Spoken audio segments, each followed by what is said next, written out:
নাম কি? সোয়া। তোমার বয়স কত? 10। ওর সাথে তোমার 2 বছর কম। তুমি খাবা খালি গম। তুমি হাসলে কি দাঁত বাইর হয়? দাঁত বাড়িলে তোমার ভালো লাগে না? সুপার লাগে। মাথায় কি তেল দেও? প্যারাশুট। প্যারাশুট তেলে কি তেল দেও? হ্যাঁ, জুই। তোমার নাম হইলো সোয়া, দেও তেল হইলো জুই।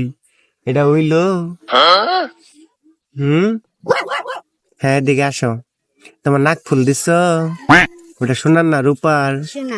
সোনার। কত টাকা দিয়ে বানাইছো? জানি না, জানো না? আম্মু জানে। তোমার আম্মু জানে? একটা হাসি দাও তো, ফুচকা হাসি দাও।